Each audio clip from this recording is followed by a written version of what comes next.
Sebelumnya, terimalah salam kasih dan dhamma. Namo saya Adi Budaya. Namo Budaya.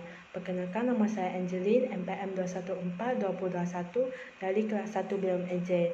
Di video kali ini saya akan memberikan pengertian mengenai Brahma Wihara. Kemudian saya akan men-sharing pengalaman saya dalam menjalankan Brahma Wihara ini di dalam kehidupan sehari-hari saya.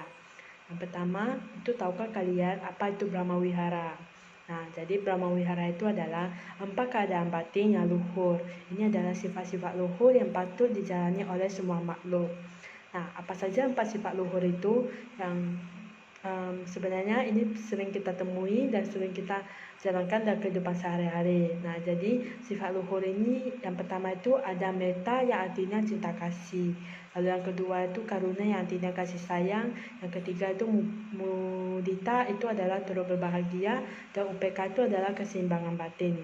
Nah, yang pertama itu ada metta. Metta itu adalah cinta kasih universal, yaitu cinta kasih yang tanpa pamrih dan ikhlas. Misalnya cinta kasih seorang ibu kepada anaknya. Nah, jadi pengalaman saya dalam menjalankan metta itu yang pertama itu adalah memberi minum kepada nenek saya saat nenek saya sedang batuk. Nah, lalu yang kedua itu saya berbakti kepada orang tua juga.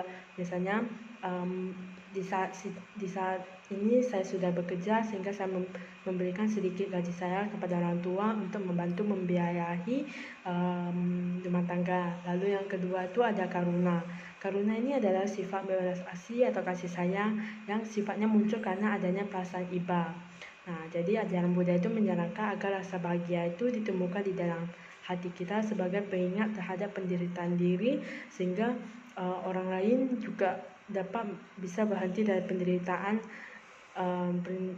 diri sendiri kita ini. Misalnya pengalaman yang pernah saya alami itu yaitu membantu orang tua saya membersihkan rumah saat orang tua saya sedang sibuk maupun keluar kota. Lalu kemudian memberi makan kepada hewan-hewan yang ada di pinggir jalan seperti kucing. Lalu yang ketiga itu ada mudita. Mudita itu adalah sikap luhur yang ketiga yang bermakna turut berbahagia atau pemberian rasa simpati.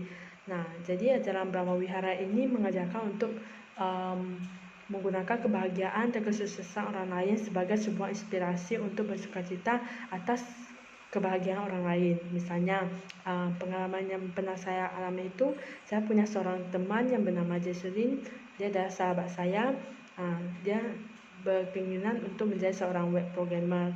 Nah, saat beliau sudah mendapatkan pekerjaan tersebut, saya juga ikut senang. Nah, lalu kemudian saya juga ada mendengar kesal dan keluh beliau dalam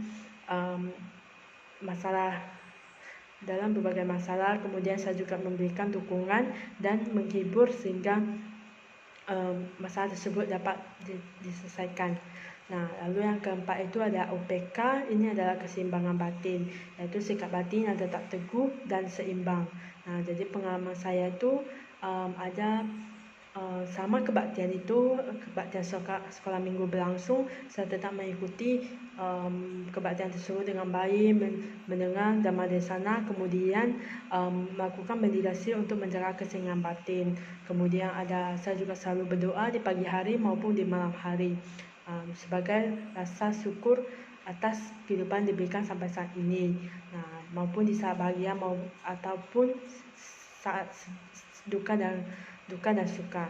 Jadi 4 keadaan batin luhur ini dapat menghancurkan rintangan sosial, kemudian juga membangun komunitas yang harmonis, selalu membangunkan kemurahan hati yang telah lama tertidur dan terlupakan, lalu menghidupkan kembali kebahagiaan dan harapan yang telah ditinggalkan lama, serta mendorong persaudaraan dan kemanusiaan untuk melawan kekuatan egoisme.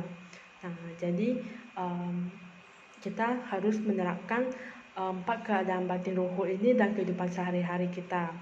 Nah, semoga apa yang saya sharing di video ini akan bermanfaat bagi kita semua. Akhir kata, terima kasih dan dhamma. Namo saya Adi Budaya. Namo Budaya.